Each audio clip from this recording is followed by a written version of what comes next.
Denise, Denise, it's Denise, it's Denise, it's Denise, Denise, it's a podcast party, it's a podcast party, it's a podcast party. I gotta say, I feel like we're besties now after this. What's up, guys? It's Denise Salcedo. Hey there, everyone. Welcome to F4W Online. You're watching Speak Now Pro Wrestling here with Denise on Friday nights at an earlier time slot. I don't normally go live at this time. However, I decided to make an exception for this week because, as most of you guys know, I was at AEW Dynamite this weekend, and I pretty much saw all of Rampage except for 2 segments. And I thought, well, do I want to watch it twice or just start the show earlier and have an extra hour to myself for Friday nights? So I chose the option of having myself an extra hour this Friday night to kind of, enjoy I'm not even enjoying myself. What am I talking about? I have work to do after this. I still got a video to do, and I'm going to try to watch a little bit of Impact Wrestling Hard to Kill as well. So for those of you who are like, why is she going on exactly at the time of Rampage? That's the reason why. So I will be going over SmackDown today, and then I'm going to be talking about the portions of Rampage that I watched when I was there on Wednesday for the actual taping. So that's pretty much why I was here, an hour earlier. So I hope you guys understand in terms of I didn't want to waste an hour just watching something I had already seen. So let's do this, guys. January 13th, Friday the 13th, a spooky day here. This whole week, everyone, has been absolutely nuts. Every single hour, constantly I'm on my phone, refreshing, checking, reading things, trying to see what's going on in the world of wrestling and everything. I've been putting out so many videos here on F4W, especially with the latest, because there's so much news. I'm going to be working on one tonight immediately after this video. So it's just nonstop, and we're keeping it going, everyone. There's so much wrestling going on. All right, so let's get into SmackDown. I actually thought SmackDown was a pretty decent show today. It kind of flew by. By the time that it was, time for the main event between Sami Zayn and Kevin Owens, I looked at the clock and I'm like, wait, it's already time for the main event? I was very thankful for that. These 2 hours flew by massively. SmackDown right now is definitely the better show in comparison to Monday Night Raw. So SmackDown for me has been I've been looking more forward to actually talking about SmackDown recently than I have been about Raw. So that's a little bit as to where I am with all of this. But let's get into the show. So we're going to start things off with Braun Strowman and Gunther. We'll talk about Sami Zayn and the Bloodline all together towards the end. So I'm going to skip the intro of SmackDown, and I'm going to get right into the Braun Strowman-Gunther match for the Intercontinental Championship. So here's the deal. If you've been here for these previous post shows, you know that I did not want to see Braun Strowman defeat Gunther whatsoever. And something still tells me that it's probably going to happen, especially with the way that tonight's match went down. I'm still thinking we're going to see a rematch between them, but I do not want to see Braun Strowman take away the Intercontinental Championship from Gunther. And I feel like that's the direction they've been heading in, and I don't want it. And I've been trying to put it out there every single week that I don't want it because I'm manifesting that it doesn't happen. So anyways, I was nervous though heading into this match for multiple reasons, because I legitimately thought, crap, today is the day that they take off the Intercontinental title and give it to Braun Strowman. And the reason why I don't want to see Gunther lose the title is because I feel that, they have something really special with Gunther. I feel that he's added so much to the Intercontinental Championship, and I just know that the matches that I'm going to enjoy more are going to be with Gunther defending the Intercontinental Championship. To me, you have somebody that could be like somebody that you can really, really build up to be that guy on the roster. And let's be real, we need to build these guys up. And to me, it's Gunther. To me, it's not Braun Strowman. Braun Strowman, for me, it's seen it, been there, done that. I'm a fan of the guy and this and that, but for me, Gunther, there's just so much more upside to him, and so that's why I want them to keep him strong, and that's why I don't want to see him lose the Intercontinental Championship. At least not right now, and not to Braun Strowman. Later on, to maybe a different opponent, depending on where we are at in terms of storytelling and all of that, then okay. I won't complain. He can't hold on to the belt forever. But that's kind of where I'm at right now. I know that Kelvin Holland here is asking me who then beats Gunther. Right now, I don't got anybody, guys. I legitimately don't got anybody. Unless they decide to bring up Ilya Dragunov or something, then I'll be like, hell yeah, let's go and let's do Ilya and Gunther again. But that's just me doing some wishful thinking. All right, so let's go ahead and talk about what went down in this match, because there was a point here. Actually, before we get into the match, I kind of want to laugh a little bit because, okay, so they're in Green Bay, Wisconsin, right? And so, Braun has been doing all the stuff with the Green Bay Packers and all of that. It's a really, really nice story. And when they mentioned that, though, I'm like, oh man, when they mentioned the story behind the shoes and why he's doing it and this and that, I'm like, oh man, they definitely can't have Braun Strowman lose now. So I was sold. I was so sold that Braun Strowman was not gonna lose tonight. The other thing that the thing that I was mentioning that I actually kind of found funny though was that they're talking about Braun Strowman being in his home turf, right? So they're talking obviously he's from apparently, according to Wikipedia, Shirless Ford. I don't know where he's from or whatever. But the point is that they're saying that he is, he was an hour and a half away from where he lives, right? I don't know where the hell Braun Strowman lives, but his home turf, right? But I started laughing at this because I'm like, ain't no way that I'm calling San Diego my home turf. Like, that's an hour and a half. That's 2 hours away. I ain't from San Diego, bro. I'm from Los Angeles. So I kind of find it a little funny that you're like, that Michael Cole kept saying how he's only in his house. He's only an hour and a half away from here. An hour and a half is kind of a lot. But anyways, that's just something small that I was laughing at. Anyways, and then the other thing that made me start thinking that they were going to have Braun Strowman win tonight was that Michael Cole made sure to put over Gunther in terms of how long he's held the title for.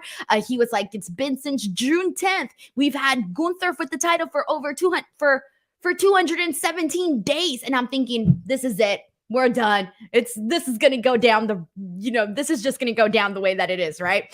For the actual match, I will say this. I actually had a really good time with this one here. So there was one thing that I personally did not like about this, and here's why. Any other guy that's a big guy that's going up against Braun Strowman and he's a heel, I would get it that they did the whole thing about Gunther essentially. So in the beginning of this match, Gunther kind of avoids the getting into the physical action right away. He gets out of the ring and, kind of does that pacing that we all see heels do, something that Randy Orton does a lot, right? So we see Gunther do that. And then commentary starts talking about how, he's used to facing smaller guys and here he is with a big guy and this and that. Oh, I hated this. I hated this so much. And I get what they were trying to do. Clearly Gunther is a heel and this and that, but I hated that. I don't like when you do copy and paste, control, copy, paste, every single thing for heels and whatnot. For me, I did not like this because Gunther to me should be treated a little bit differently, a little bit more special. He should not be intimidated, in my opinion, by anybody, even if they are, big guys themselves.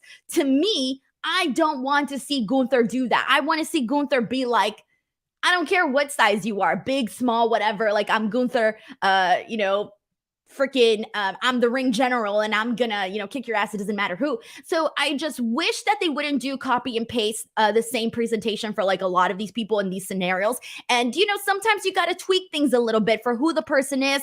And when you have somebody a little bit more special. So that's one point of this match that I did not like, but after this, I pretty much liked everything.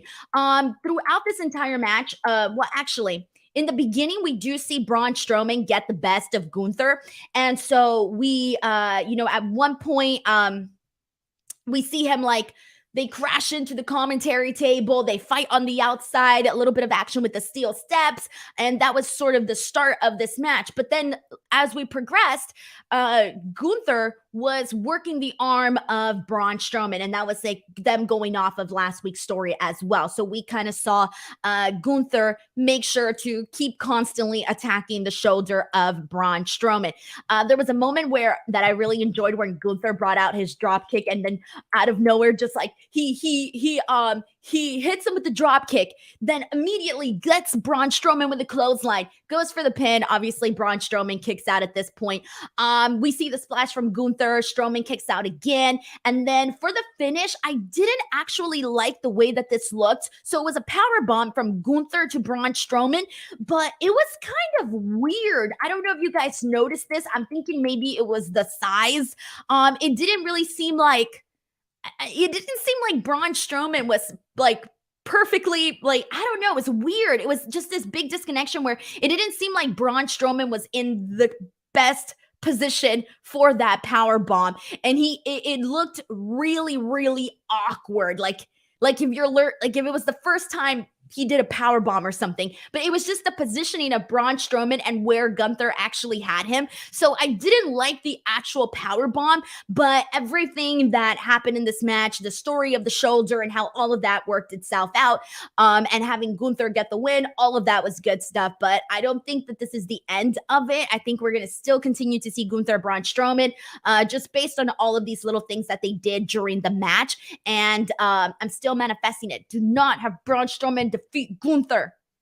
I mean, not that anybody who's actually writing the show is going to hear that, but I'm putting it out there. So there we go. So let's see what people are saying and see what people are putting here. We got Zeno Hour who says that he thought that they had some good chemistry. They did. It wasn't bad. It was just that, honestly, the only part that I didn't like was the beginning. That was just me nitpicking. And then the power bomb. But everything else in between was really good. It was very entertaining. So much better than I actually thought that it was going to be. So it was all good stuff here. Jose says, Denise, out of wrestling question, not a wrestling question. What do you think of Shakira's new song? I haven't heard it. I heard she had a new song, but I hadn't heard it just yet. I did hear Miley Cyrus's new song, Flowers, though. I did like that one, but I haven't heard Shakira's new song, though. All right. I need to hear it, though, because I love Shakira. I really do. I love her so much. Okay. But moving on from this. So there you go. That was the opening match on SmackDown. Gunther defeating and retaining his Intercontinental Championship against Braun. All right. Next up, we got a Rey Mysterio promo. Yeah, we got a Rey Mysterio promo, and some of you are like, why is she making that face? We don't really get Rey Mysterio promos that often. At least it doesn't feel like we do, or maybe it's been a while. But before we get to that, we actually got a first super chat of the night, and this is from Stephen Marculi, or Marcucciuli? Oh my God, I'm so sorry, Steven. I always do this to you. My apologies. Stephen M. Stephen M says, looking forward to Gunther versus Brock. Yes. Yes, I would love. Yes. Just yes. Yes, all the way, man. For me, that's why you gotta keep building up and building Gunther and make him like an unstoppable freaking monster, beast, whatever you want to call him, whatever. They need to do that with Gunther, because if they work, they can easily work themselves up to a Gunther Brock match if they keep things going. Don't even get me started. That's like saying, Denise, do you want a bagel with cream cheese right now? Yes. Yes, I do. Thank you to Steven for sending in that super chat as well. We got DNM who says, good match. Wouldn't mind a rematch down the line. I wouldn't either, as long as we have Gunther win. All right, so let's get into Rey Mysterio's promo. So, like I said, we don't often get these Rey Mysterio promos. So when we get them, it stands out a little bit on the show. So Rey Mysterio comes out and he addresses Dominic. And he was talking about how he didn't really have a good Christmas. if you ask me, Rey Mysterio hasn't had a good last couple of months after everything that's been going down with his son, Dominic Mysterio. Rey Mysterio's life has kind of been turned upside down. So he's talking about how, how Dominic basically ruined his holidays and, went to jail. And now he's walking around acting like a thug. And he says this, as a father, it breaks my heart. And then he goes, but as a man, I'm fed up. Now, here's my question for the chat. For those of you who watch SmackDown, because I don't know if this was a me thing or if this happened to everybody watching the show. So my assumption was that Rey Mysterio said that he was fed up with this shit or with his shit. Because after Rey Mysterio said, I'm fed up, my screen went to black and everything got muted and then it came back. Which is weird because usually when they curse or there's a bad word, they just mute it. They don't actually go to black. So I wasn't sure if it was just my Fox Sports stream that just went to black or if this happened to everybody. Because my assumption is here that Rey Mysterio said, I'm fed up with his shit. I'm assuming that's what he probably said. And that's why it cut to black. And that's why it kind of muted for a bit. Thank you, Zeno Hour. Thank you. He says Rey definitely cursed. Thank you. Good. I'm glad that I wasn't the only one who caught that there. So he should be cursing. Like his son is technically, going to jail and acting like a thug, like he says, and making bad life decisions and this and that and whatever, right? So anyways, so because of this, he basically says that he is entering himself in the Royal Rumble and he promises to win. And then Karrion Kross comes out. And my reaction when Karrion Kross came out was, oh yeah, that's right. They're still feuding with each other. I forgot about that. I was just here last week talking about how Karrion Kross, man, the reason that I say that I forgot about that's not because I forgot, but it was because it's been rather uninteresting. So I'm trying to basically talk about how it's been a little bit uninteresting in a nice way. So Karrion Kross comes out and Kross basically tells them, you know what, like, you're just like your son. And so Rey Mysterio gets pissed off and he jumps on him and he attacks Karrion Kross, gets him down into the position to take the 619. Rey Mysterio goes to attempt the 619, but Scarlett grabs the leg of Rey Mysterio and this allows Kross to get in the Kross jacket onto Rey Mysterio. And that's how the segment ends. They then pull up the Scarlett then pulls up her little tarot card with her Rey Mysterio tarot card. And that's pretty much where we are with that. So here's what's going on with Rey Mysterio. He still doesn't have a good relationship with his son. He's on another brand. He moved to a different brand because he didn't know what to do anymore about Dominic. And now Dominic has just gone so far down in a polar opposite direction that it's so far off. And he's also feuding with Karrion Kross because I don't even remember how this beef started with Kross and Rey Mysterio. Yeah, I feel so bad, but I'm not interested in this. I'm not interested in this story. I'm hoping that it gets good. I really am hoping. But right now I'm just like, cool, thumbs up. I will say this though, Rey Mysterio's mask, oh my God, I really liked it today because for some reason, the material looked a little different. Usually he has more of that like shiny kind of material where this mask kind of looked a little bit more like matte. I really liked it. It looked very different today. So thumbs up on that. Man. All right, let's see what else we got here and see what people are saying here. Yeah, Darth Steven says this feud kind of started randomly. It did. He started doing the tarot cards weeks ago. I remember that. And I remember him pulling up the Rey Mysterio card. He's been doing it now him and Scarlett have been doing it for a while now.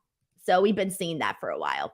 All right. So Let's go ahead and press on from this. And by the way, we are getting Rey Mysterio versus Karrion Kross on SmackDown in 2 weeks from now. So that will be putting us over at the January 27th episode of SmackDown, right before the Royal Rumble. So Royal Rumble weekend for that SmackDown, that's when we're going to be getting Rey Mysterio and Karrion Kross. So that should be pretty cool.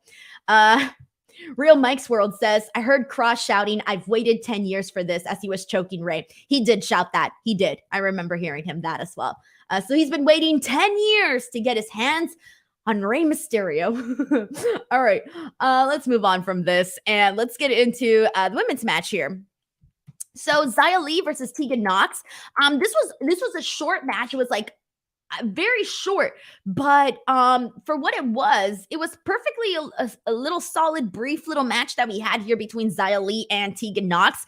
So for the actual finish, we did see Xia Li basically get Tegan Nox with a couple of forearms, but the finish basically came suddenly when Tegan Nox hit her shiniest wizard for the win. So Tegan Nox gets the win, and I feel like I went back to check Tegan Nox's record, and since she's returned to WWE, to SmackDown and all of that, and she's been getting them wins. Like for some, like I know her wins haven't felt too they haven't felt too noticeable, like something that really stands out. But if you actually go back and look her shows on SmackDown that she's been on, the matches that she's been part of, she's been pretty much winning a good solid little amount there. So I feel like they just need to keep it going, man. Keep it going with Tegan Nox, keep her getting them wins, and keep her, just getting, just kind of climbing those ranks and whatnot.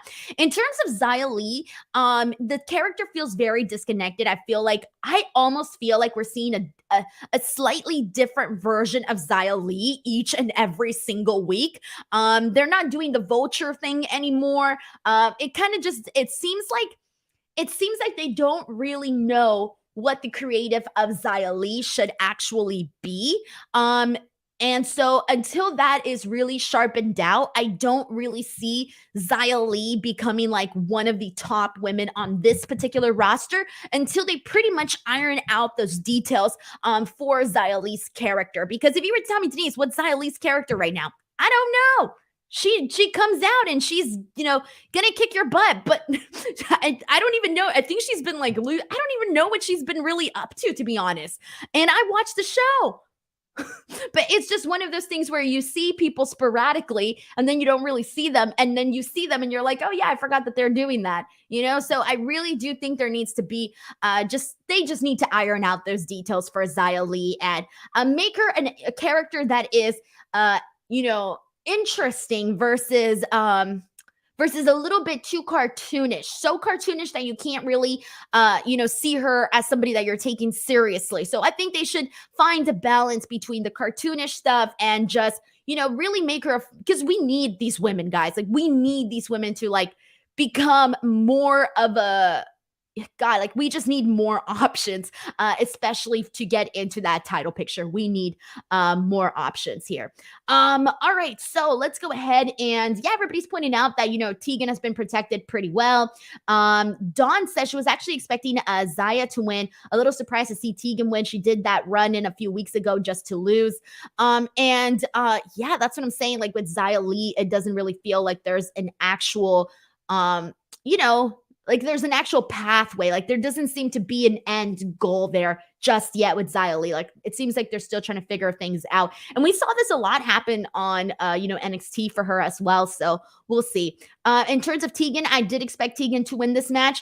Definitely expected Tegan to win this match. There's just so much more to get there. All right, so let's go ahead and continue on from here. And let's get into the backstage segment with the Banger Bros. All right, so the Banger Bros, Sheamus and Drew McIntyre, are backstage with Adam Pearce, and basically they want a rematch against the Usos, but Pearce basically says, he's calming them down because they're a little bit too hyped up. Like Drew and Sheamus are literally just like chopping each other and hitting each other and just getting really aggressive, and the Banger Bros like to get physical. That was my tweet of the day. Anyway, so they're all fired up and hitting each other and, being banger bros. And Pierce basically tells them, calm down. There's going to be a SmackDown tag team tournament starting next week. And whoever wins that tournament is going to become the number one contenders for the tag team titles. And we found out that the first round is going to be taking place next week. And it's going to be the Banger Bros versus the Viking Raiders. Now, the tag team division on SmackDown, I feel the same way about the women's division on SmackDown, where the tag team division feels very slim, where they have a couple of teams, don't get me wrong, but they don't really feel like they are at the level of the Usos, right? Like, not all the tag teams feel that way. Like, Drew McIntyre and Sheamus, obviously, to me, are, a top team now that they're, teaming together, but there isn't enough, like, top tag teams to really keep it going. Like, let's be real. Who here is actually thinking that the Viking Raiders are going to make it all the way to the end of this tournament?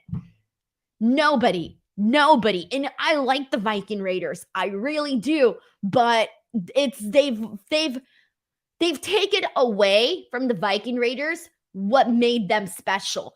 And I don't really feel like they feel like that special tag team anymore. Same thing. It just got too cartoonish with the Viking Raiders. They went from being like, to me, before I saw the Viking Raiders as these, badass men that were going to go out there and be so hard hitting and do really cool stuff. And now I just see them as cartoon guys, a cartoonish tag team on the roster that, I'm going to see them lose to Humberto and Angel Garza, who they're always also treating the same way. Like, I see them now at the same level as Los Lotharios. We haven't even seen Los Lotharios. I don't even know what's up with them. I don't even know what's going on with that. So, I mean, like, Ala de Fantasma is a good team too. They got Hit Row as well, but Hit Row's kind of been a little bit more of a miss than a hit lately. So it doesn't really feel like a stacked tag team division. So there you go. That's where we're at right now. Ann Drizzle says there's no division as long as the Bloodline story keeps playing out. I'm not even blaming the Bloodline on this one, guys. With or without, the Bloodline right now is literally the only thing, or one of the main things keeping the show going. And it shouldn't be like that. Like, there should be, speaking for the tag team division specifically, there should just be a lot more there to grab a hold of, to be excited about. So that's kind of where I'm at with the. I'm not really looking forward to the tag team tournament right now, because I think these are just. Again, it's it's already clear that Sheamus and Drew McIntyre are winning this, unless there's some big swerve or someone that I'm not thinking of about right now. But that's where we are at with that. Sheldon Jackson says, thank you so much for sending in the thank you for sending in the super chat. He says, honestly, I miss when they were War Machine being ROH and IWGP heavyweight tag team champions. I'm telling you, they were very freaking cool at one point. Like, I still remember the reaction that they got when they went to the main roster.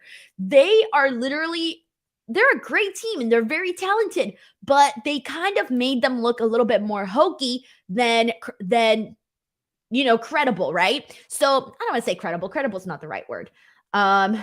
They just look more hokey. They need to take the hokiness away, man. Take the hokiness away. I want to see them be treated more seriously. I want their demeanor to be a little bit more serious, instead of, oh, these are the guys that, ate a bunch of turkey legs one time. Disney characters or whatever. That's where I'm at with the Viking Raiders. And we need a team like that. We really do need a team like that. So there you go. Thank you so much to Sheldon Jackson for sending in this super chat as well. All right, so let's go ahead and continue on from here. And let's see. All right, next up, Bray Wyatt. So we got some more information. As you guys know, they are doing the pitch black match, Bray Wyatt versus LA Knight at the Royal Rumble. Well, we kind of maybe got a little bit more information on that. We're still very unclear as to what this match is even going to be. We still don't know if it's a cinematic match, if they're going to turn out the lights, if they're going to be blindfolded, if they're just going to be dimly lit. I don't know. I don't know. All we know, and they mentioned this on last week's SmackDown, I believe it was Cole did say that it was going to be you had to win via pinfall or submission. That's all we know. That's literally all we know about this pitch black match. Oh, and also that it's sponsored by Mountain Dew. They made sure to throw that in there a bunch. So this one is specifically sponsored by Mountain Dew. But here we go. We got Bray Wyatt. So he goes out there and he basically starts off by saying that sometimes we as humans forget who we are and what made us. And sometimes you just need something to kind of push you in the direction where you are able to revel in what you are. So he starts off by saying that. He then goes on to say that he starts mentioning the things that he's lost. He says that he has to keep reminding himself that he is solo in a world where he is red and everybody else is in black and white. Basically saying he's different from everybody else. And then he starts saying how he's Uncle Howdy and he's the eater of the world and he's everything and he's Bray Wyatt. And then he says, but who are you? Who are you? And then after this, he then says that at the pitch black match, that it is at the Royal Rumble, it is going to be his baptism, his true rebirth in the dark. I made a joke about this on Twitter and I was like, cool, we're all invited to Bray Wyatt's baptism at the Royal Rumble.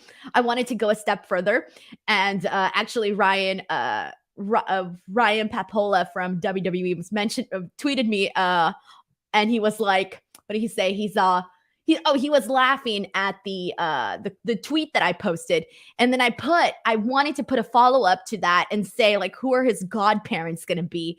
And then he just wrote back, making a joke, calling it, what did he say? I think he mentioned something about like, what is it? Godfather. I think he said like Godfather Howdy or something like that. I forgot what it was, but it was pretty funny. Anyway, so I don't know what to make of the actual pitch black match. I don't really know what to expect from it. But this is going to be his rebirth, his baptism. Whatever that means. I mean, I know what a baptism is. Obviously we do, but I don't know what it means in this particular context of what the match is going to be. So I don't know. Let's see what we got here. What are some theories here? What's going on? Maybe some of your theories might enlighten me here. The Brindo Boxer says, dimly lit, creepy lighting match. Oh, I really hope they don't do something where it's those, oh no, I don't think they could. You know, the strobe lights, those strobe lights. So for some reason, I hate strobe lights now. And I think because I got this like really bad fear where like I heard strobe lights cause seizures, and I've never like had that happen to me at all. But because I heard it, now it's in my head. I'm like, oh, that's scary, right? It's one of those things that has never happened to you, but because you hear it happens to somebody else, you start to get it in your own head and you start to panic a little bit. That's where I'm at in the phase of my life. All right, so I don't know where they're going right now with this entire thing. Isaac Looper says this is a little bit of a weird build.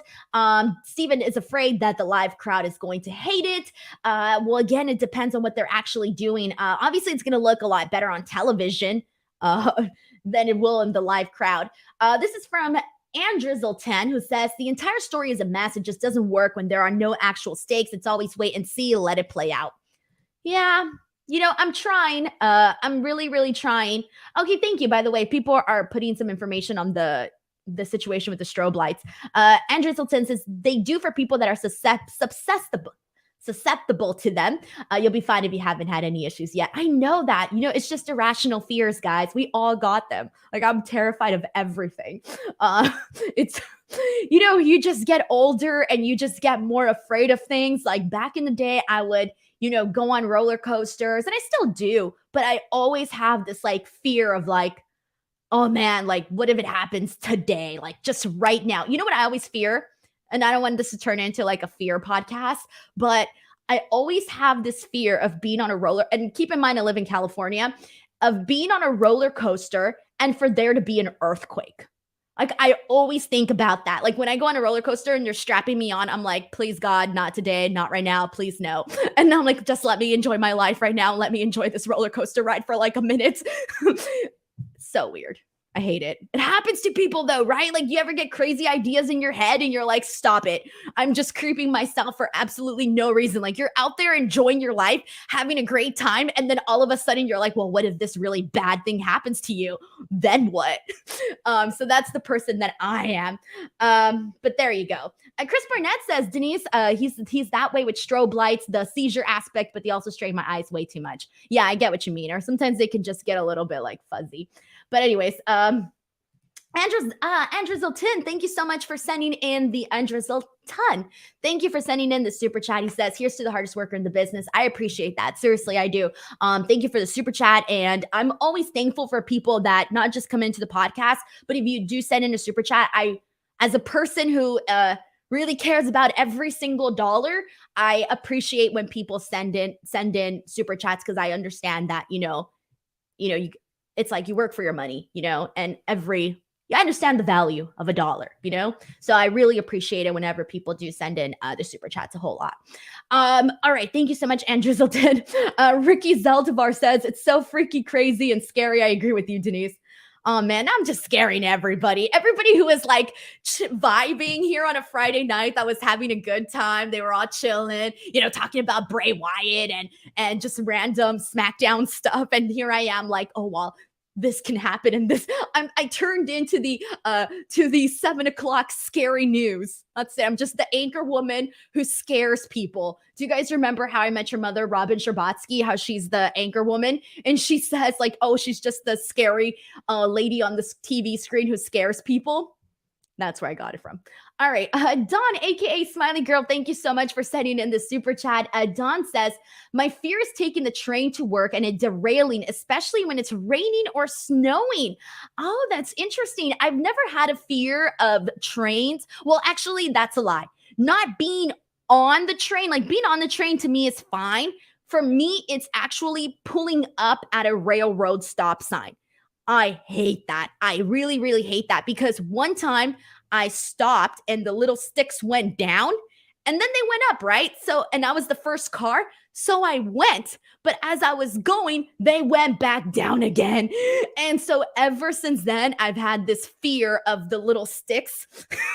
The little sticks have been terrifying to me, because I'm like, okay, are you sure? I know you're going up now, but are you sure that I can go now?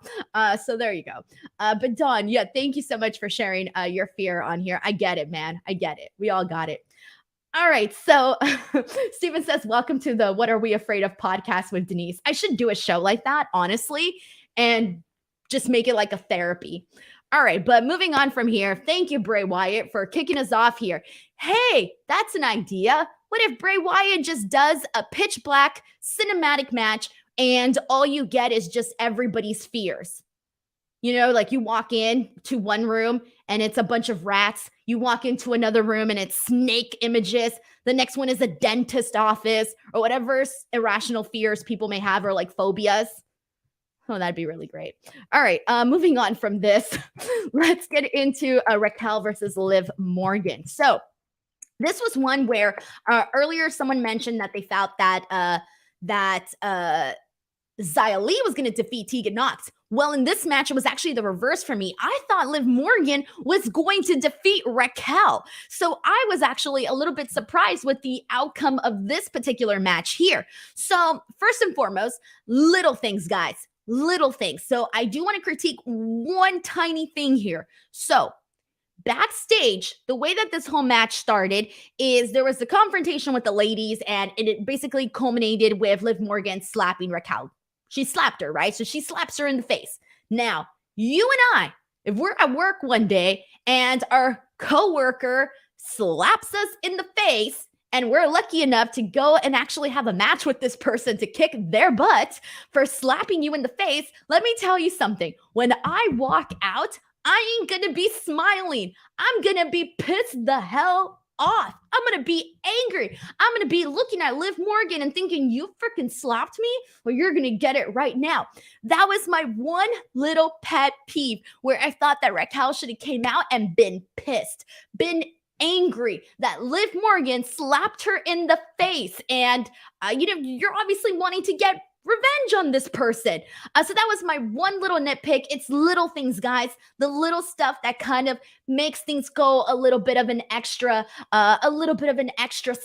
mile, right? Anyway, so we kick into this actual match here. And this one I thought was pretty good. They had some fun little moments here. I love when Liv Morgan did that headbutt on Raquel. That was fun. There was a funny moment on commentary too, because they were talking about the Royal Rumble. So with Liv Morgan this week and last week, they've been teasing her coming out in an important spot in the Royal Rumble. Last week, she said that she didn't care if she would come out at number 1. This week, she said, she mentioned the 30th spot in the Rumble, right? So 2 very important spots in the Rumble. That can mean make it or break it for you, right? So Michael Cole's talking about this, and he's talking about how small people can win the Rumble. And then he says, look at Rey Mysterio and Shawn Michaels. And this was funny because Wade responds with, I don't think Shawn would agree or would take a liking to you saying this about him. I popped so hard because it did kind of feel weird. Michael Cole mentioning Shawn's name, and I get it. I get why he was saying it and all of that, but it did kind of feel a little bit weird.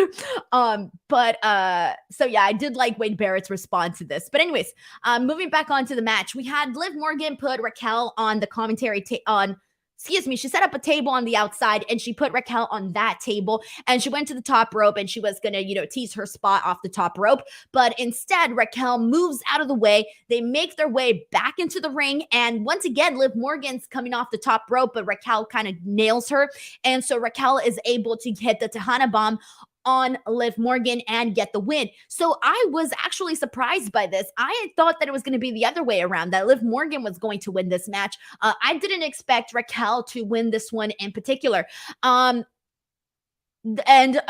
think they need to keep this going. I've said this before in regards to Raquel. They have something there with her. I'm a big fan of hers, and I just hope that they make her character, just a lot stronger. I want to see her have this glow up where she becomes, a lot more on the actual roster. So that's kind of where I'm at with this. In terms of Liv Morgan, I went back to kind of look at what her win-loss record is on SmackDown and all of that. And for her, it's been a little bit 50-50, but she has been losing quite a bit on SmackDown. And ever since she lost the title, that they did this whole thing where all of a sudden she has a death wish and she's going out there and she's crazy and she's doing all these things. But so far, none of it has really paid off for her. So I feel like they're in this sort of limbo where they don't really know what to do right now with Liv Morgan. She's going out there and she's being crazy and being Liv Morgan, but it's not paying off just yet. So we'll see where they go from there with Liv and all of that. But glad to see Raquel pick up the win, because even though I didn't expect her to get the win, I felt that her defeating Liv Morgan felt like a pretty strong victory for Raquel. So I hope they keep it going with her, because she's definitely somebody that I would love to see work with Charlotte and, for the title, and just keep that going, but on a big platform, on a big stage. That's what I would want to see. All right. So let's go ahead and move on from here. And we got a comment here from Steven, who actually predicts that Liv is going to be the Iron Woman in the Rumble this match this year. They've been teasing it. She's the only person that I've noticed that they keep mentioning. Oh, she is, could be in the number 1 spot, in the 30th spot, whatever, right? I don't think she's winning, though. I'm definitely thinking it's going to be Rhea Ripley. If it's not Rhea Ripley, I would be shocked. I would be so shocked if she doesn't actually win. So that's kind of where I'm at with that. All right, but now let's go ahead and move on. We got some more women's action to talk about here. So the next thing that we have going on is Sonya Deville. As you guys recall, she lost to Charlotte Flair when she competed against her for the SmackDown Women's Championship. And Sonya Deville wants a rematch. And she goes to Adam Pearce and she's asking for this rematch. But Adam's basically like, nah, you lost. You ain't getting a rematch. And Sonya is basically saying that she's gonna get it. She's going to get it. That's what she wants. So she's going to make it happen. Well, we end up getting, after a commercial break, we end up getting Sonya Deville and Charlotte Flair fighting backstage. This was cool. Actually kind of like this. This was fun. And, the securities were trying to break it up and this and that. So it was a nice little brawl backstage. So this is cool. I like that they're doing this because right now Sonya Deville is really one of the top women that, they can put in this and put into a story with Charlotte Flair. And so I feel like right now it feels like a placeholder sort of until they work up some of the other women and start building them up to be in that position to go up against Charlotte Flair. So I feel like they have options with Raquel. They have options with Tegan Knox, just to name a few. So I kind of see that. That's how I kind of see the Sonya Charlotte story. I kind of see it as a little bit of a, let's do this right now while we build up some of the other women. That's kind of how I feel that that's what I'm reading from what we're watching on the show. Okay, so also backstage, we got Kayla Braxton, who ends up talking with Gunther. As I mentioned earlier, Gunther did defeat Braun Strowman.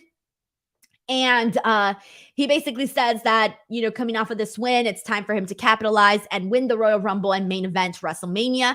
So I'm assuming that basically means, hey, we are getting Gunther in the Royal Rumble. So there you go. Next week, we are going to be seeing the contract signing on SmackDown between Roman Reigns and Kevin Owens. We are also going to be seeing the Banger Bros versus the Viking Raiders in a first round match for the tag team tournament that they're doing for the number one contendership. So that's where we're at with what we're going to be seeing next week. But now let's get into the main event of SmackDown. And then I'm going to run through some Rampage notes. And if you do not want Rampage spoilers, don't worry. I'll make sure to let you guys obviously know in advance before we get into Rampage. Because I recognize, well, actually, it's almost over. Technically, it's going to be over in about 10 minutes. So by then, you guys already know everything that happened on Rampage. And I didn't even watch the last two segments of Rampage. So I don't even know what happens there. So I'm only going to talk about the stuff that I actually watched at the show. But anyways, let's get into Sami Zayn versus Kevin Owens, because this was, the big match that we were building to for this show. Sami Zayn, everything that's been going on with him in the Bloodline, Kevin Owens, and this is all culminated, at least for this particular episode, to Sami Zayn versus Kevin Owens. So, at the start of the show, we have some things. Let me just start off by saying that things are speeding up now, guys. If we thought that things were going to play out a little bit longer with the Bloodline, it's starting to speed up and it feels like it's nearing the end. It feels like we're getting there now, because I think a lot happened today on this particular show that is basically telling us, hey, we're almost getting to like the peak of this story with the Bloodline. So Sami Zayn goes to the back and he's knocking on the Bloodline's locker room door. And Paul Heyman comes out and he's like, hey, where's the guys? I want to go in and I want to, talk strategy, talk about tonight, right? And Paul Heyman tells him the guys aren't here. Like, they're not here. It's just me. Solo Sikoa's not here. The Usos aren't here. Roman Reigns is not here. In fact, Roman Reigns told me that he thinks you need to do this on your own. And so Sami Zayn's kind of, looking a little concerned, but then he says, okay, you know what? I think the tribal chief is right. I will do that. I will do this on my own. You know what? I thank him. I'm going to do this on my own. So you're like, oh, this is already getting fishy with that alone. So they supposedly end on good terms, Sami and Paul Heyman. But the second Sami steps away, we just get a shot of Paul Heyman, and Paul Heyman looks so fed up. He is irritated F with Sami Zayn. He is no longer looking like he wants to deal with his shit at all. The facial reaction that we got from Paul Heyman after this is telling us that it's coming to an end. It's coming to an end here with the Bloodline. So get ready for it, everyone. Okay. Before we get into the match, we do got a super chat here that I want to read from Sheldon Jackson, who says AEW already posted the Ty Mello, Anna Jay versus Ruby and Willow ending on YouTube. They did? Oh, I didn't know that. Thank you for letting me know, Sheldon. I had no idea. Thank you for sending this in, though. Okay, so back to Sami Zayn, Kevin Owens. This match was really fun. They always are. Sami Zayn and Kevin Owens are literally perfect for each other. That sounds wrong. They're perfect with each other. That didn't sound any better. They're great in the ring together because they go way, way back. This is not the first time that we've seen them work together. It ain't gonna be the last time we see them work together, but I don't care because it's always a blast with Sami Zayn and Kevin Owens. So we see them exchange some back and forths, excuse me. Suplex from Sami that's followed by a quick clothesline from Kevin Owens. We see Kevin Owens hit a brainbuster off the top rope to Sami Zayn, an exploder by Sami, and they're picking up the pace right at this point. And Sami kind of has this match kind of won at this point. He's, working towards getting to the haluva kick, this and that. But during this, the match is abruptly come to an end because, of course, the Usos and Solo Sikoa, who were supposedly not there, ended up attacking Kevin Owens, thus causing a DQ. So Sami, it's kind of like, WTF, like, why did you guys do this? He's not happy with this at all. He's very bothered by this. And I'm like, they did him dirty. They did Sami Zayn dirty here by screwing up this match. Furthering this story that the dissension is coming sooner. So Sami Zayn is, pissed off. He's sitting on the apron. He's angry, but the Usos are kind of talking to him and basically, brainwashing him and telling him all the things he wants to hear and this and that. And so this then leads to Solo Sikoa doing a splash onto Kevin Owens, who's laid on the commentary table. And then the Bloodline basically celebrates above a lifeless body of Kevin Owens, who's just thrown there. And they all, do their thing. And that is how SmackDown ends. And there's even a moment where, if you look closely, when they're all standing there holding up their their arms, excuse me, there's a moment where Sami Zayn does a very subtle bam, just kicks Kevin Owens. It's very subtle. It's not even like a dramatic kick by any means. It's kind of like when you're checking to see if something's dead or not, you're just like poking it really quickly. That's exactly what Sami Zayn did to Kevin Owens, which I thought was kind of a little bit of a brilliant touch.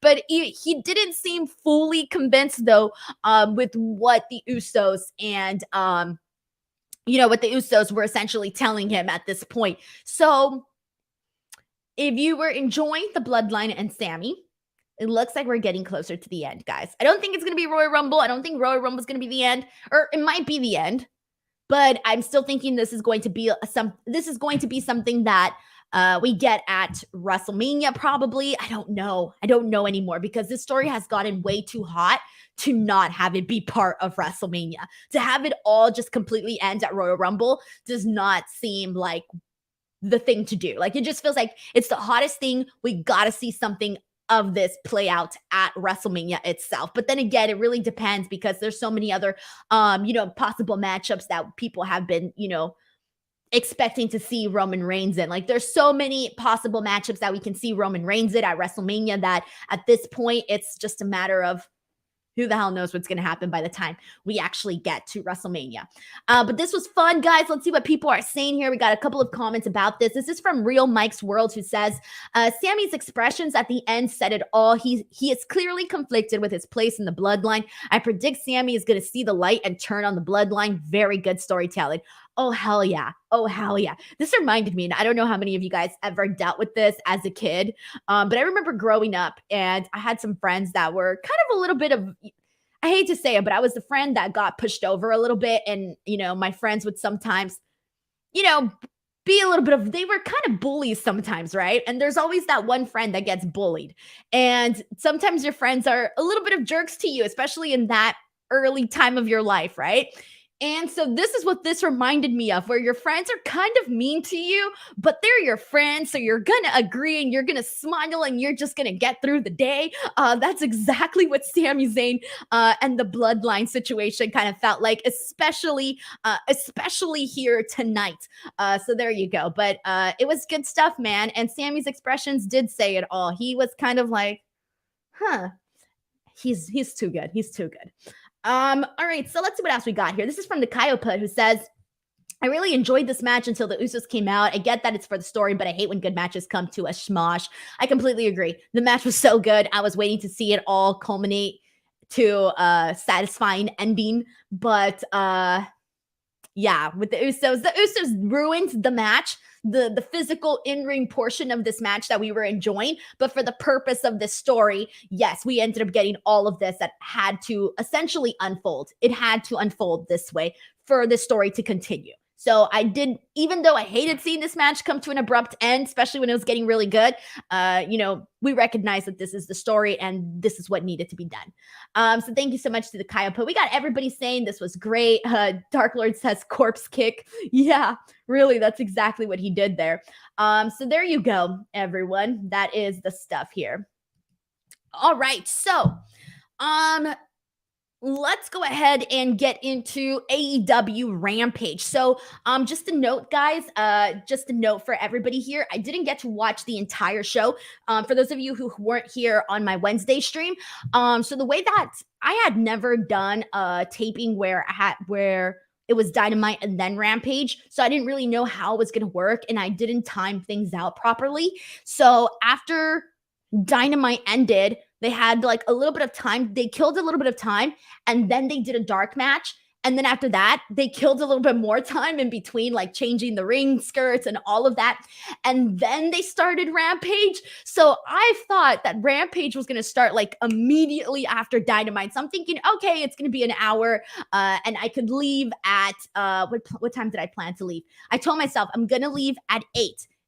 I thought, okay, Dynamite ends at 7, so I could leave at 8 and I could be home by 8:30.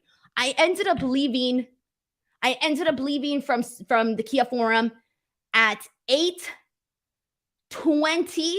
I walked out of my seat at 8:20, and by the time that I got to my car, it was like 8:32, and then by then it was like, you have 30 something minutes to get home, and my show was starting at 9, and I basically got here like within minutes before this show. So I didn't get to catch the last 2 segments of Rampage, but I did get to watch pretty much everything else that happened. So I will talk about all of that. So we kicked off Rampage with, also, before I get to Rampage, one thing. AEW Dark Elevation, I don't often get to watch the show. Prior to Dynamite, they did shoot Dark Elevation, and I did get to see Brian Cage versus Willie Mack. If you are a fan of Dark Elevation, I think you'll definitely enjoy Brian Cage versus Willie Mack. So just a heads up, that's definitely one to look forward to. And Willie Mack got a massive reaction, okay? A massive reaction for Willie Mack, especially in Los Angeles, of course.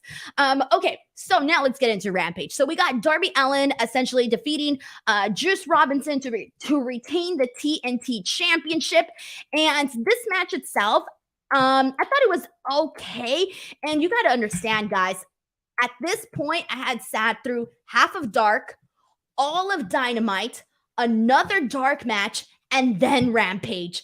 So I was a little tired, guys, and we had just finished watching the best of 7, the Death Triangle versus the Elite in their 7th match. So it takes a lot for you to kind of get reinterested when you're going from, holy shit, we just saw this awesome match with all of these big moments, with these big stars unfold, and now it's like the energy just went way down. So now I get it, man. I get it for those tape shows where sometimes the Rampage audience isn't like completely fired up. Oh man, I get it. I was so tired at this point. So it was really hard for me to get into this match. It was really hard for me to get into the show, especially with Darby Allin and Juice Robinson, because to be honest, I kind of felt that this match felt a little bit very, very, I at least from my live experience, it felt generic. It felt like a very generic match. And I kind of feel like we need to see Juice Robinson maybe switch things up a little bit right now. I feel like right now we just need to see more something different from Juice Robinson for him to really stick out on this already bloated AEW roster. And so that was a little bit of where my disconnection came from, where it was like, yeah, it was cool to see Darby, but I didn't really feel like this match was anything to it just was a match. It was just a match. And eventually leading to Darby obviously hitting his coffin drop and getting the win. And, that being the first defense for his TNT championship after he won it in his hometown. And afterwards I was thinking, like, it was funny because my friend Cole was sitting with me and we were like, oh, I wonder if Sting's here, this and that. And I'm like, I don't know if Sting's here. We don't know. We haven't seen him. He didn't come out with Darby. So I wasn't expecting to see Sting. And then Sting came out and we're like, yeah, Sting is here. And it was funny because for a lot of the stuff, so in the section that I was at, it's like the media section and also like the comp section. And those tend to be like the tamest sections where people don't really like stand up and cheer unless you're one of those people. And I'm one of those people. I like to stand up and I like to cheer. But sometimes when your section isn't doing it, you kind of feel like you don't want to be the only person. So for this one, it was funny because nobody really stood up when Darby came out. Nobody stood up when Juice Robinson came out. Everybody was just chilling. Everybody was like having a good time, but we're just smiling, not really being too woo. And we're just chilling. And then Sting came out and everybody stood up. It didn't matter who you were. Everybody was like, yeah, it's Sting. Sting's here, this and that. So he came out, did his thing. Everybody was, howling with him and all of that. So that was kind of fun to see. He didn't do much. He just came out and celebrated with Darby. But it got like one of the biggest reactions of the night, especially for Rampage. But that's basically what went down with all of this here. Okay, so let's go ahead and get into the next portion of the show. And this was actually my favorite part of Rampage that I got to watch. And so this was Renee Paquette with the Acclaimed and Billy Gunn. And they basically teased this whole thing where that they were going to get a Walk of Fame. They were going to get a star on the Walk of Fame and this and that, right? So...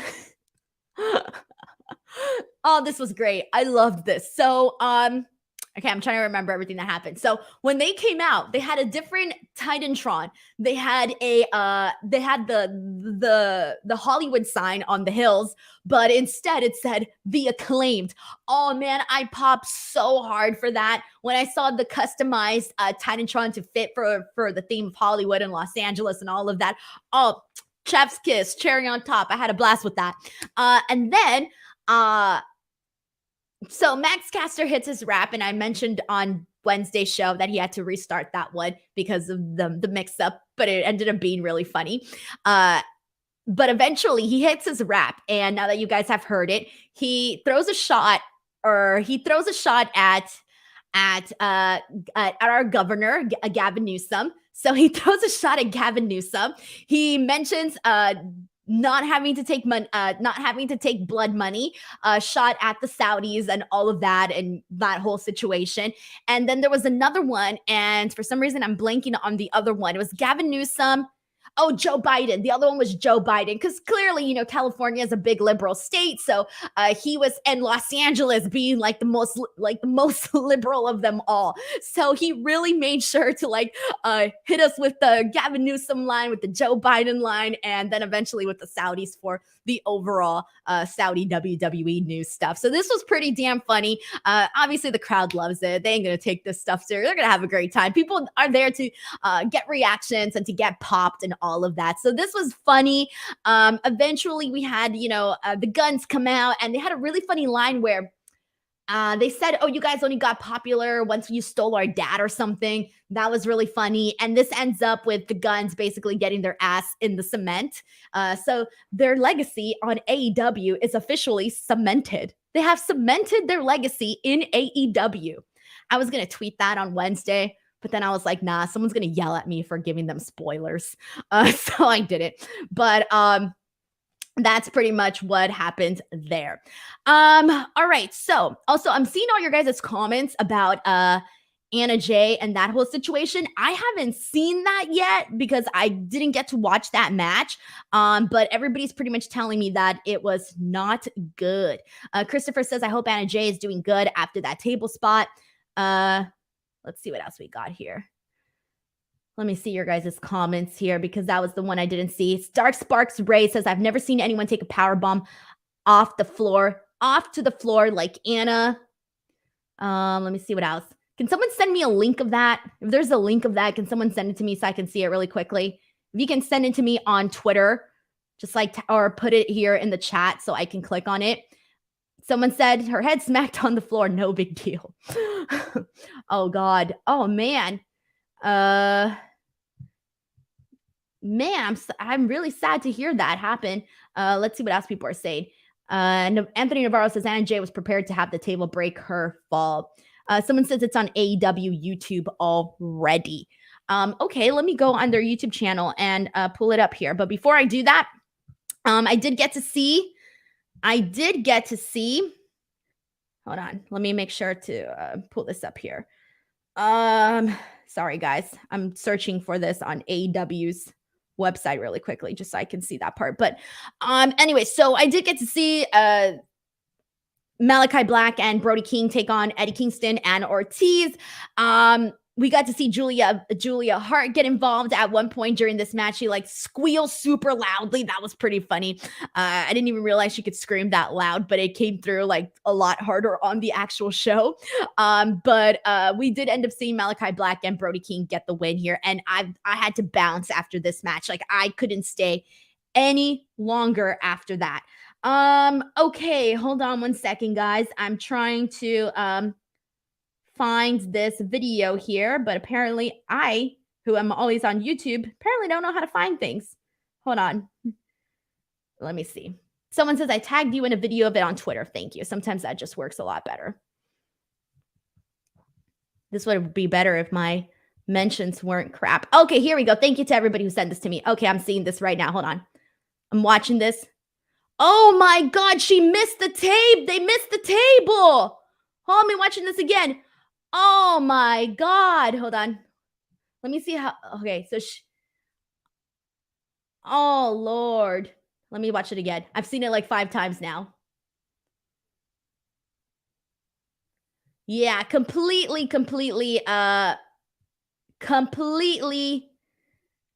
just, oh, that is not good. Oh, that's very unfortunate to see that. Man, that sucks. I hate seeing that. I really hate seeing that. Shit.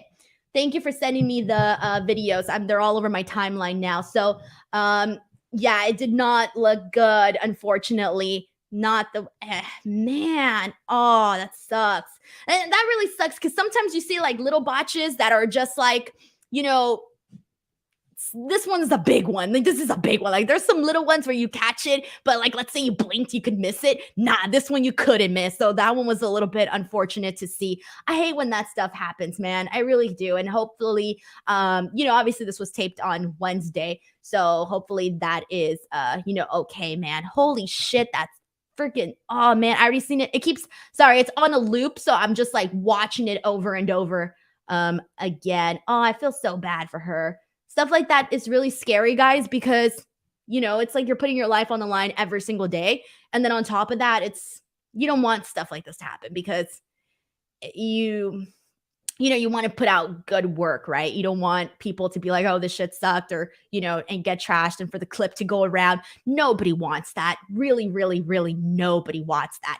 And yeah, M. Eve says little botches turn into major surgeries. Yeah, dude, like you could literally take a suplex and like blow your knee out or something. Like I shit you not, like that stuff happens to people. You could be like some of the, for example, like a lot of the ways that like people tear their ACLs, for example, they could literally be doing anything. Like you could be, I don't know, like maybe you jumped a little bit, you just jumped wrong. And it's like freak accident and blow, you know, all of a sudden you're injured. And so when you have something like this, with Anna Jay, that's even worse. And that's very scary. It's very, very scary to see that. So I really hope she's fine. I mean, I'm sure something would have came out by now if she wasn't, given that's already, couple days after that. Man, that was ugly as hell, as the Kyle Put says it right here. Yeah, let's talk about the same thing, Isaac Looper. I mean, there's so many examples of this. Isaac Looper brings up Big E from, we've seen that so many times, that horrible spot. And I feel bad for Ridge Holland about that, because nobody wants to be the person either that ends up hurting another person. That sucks too, man. So it's just all of it. Brenda Boxer says, Rick Boogs blown out knee from nothing. I was going to make a joke about Vince McMahon's and the quads. Okay. But for reals, real talk here. Stuff like this happens anytime. You could be doing anything. You could be jumping, running, a little botch, a big botch, whatever the situation is, there can always be some sort of major injury or whatnot. So, oh man, that really sucks. All right, guys. Chris Barrett says, there are 2 injuries that no matter how many times I see, I laugh: the Vince McMahon double quad blow and the Jim Cornette falling off from the scaffold. The Vince McMahon double quad one, oh, that one's fun to watch. I hate to say that, but it is pretty funny though. It is pretty funny because he's just there and he just has to stay there. Like, he can't do anything. He's just there. Oh man. But anyways, there you go, everyone. So that was SmackDown, and that was my brief, very small Rampage review. And I will be back next week. Next week, I'll be here on Tuesday to talk about NXT. Wednesday, I'll be back once again for AEW. And then Friday, I will be here again for a SmackDown and Rampage conversation. So we'll be back as always. Keith Duran says, do you think Vince will appear on Raw XXX? Guys, at this point, I have no idea anymore. I don't know anything. And I don't even want to talk about rumors, because people now think that if you talk about a rumor, you're reporting it as factual.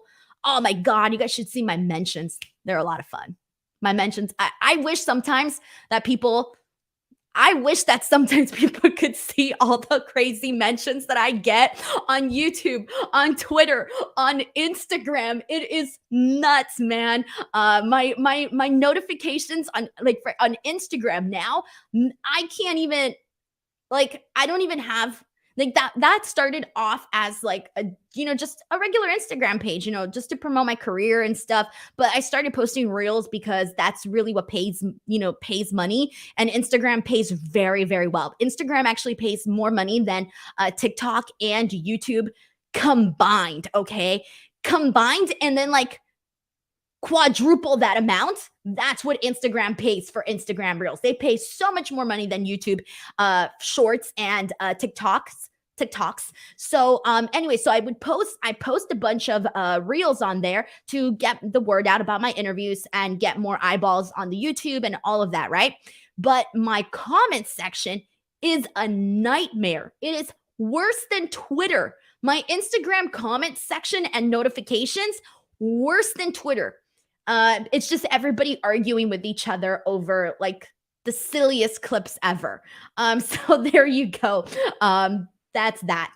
Alrighty, everyone. So that was today's show. I really hope you guys have an awesome weekend. I'm going to try and watch Hard to Kill right now, at least a couple of matches for Impact Wrestling, because I do want to see a couple of those that were announced on the card. So I am going to make some time to actually take a look at that. And then I got a pretty busy weekend. So other than that, I want to thank you guys so much. And I will see you guys back here next week. Have a great weekend, everybody. Bye-bye.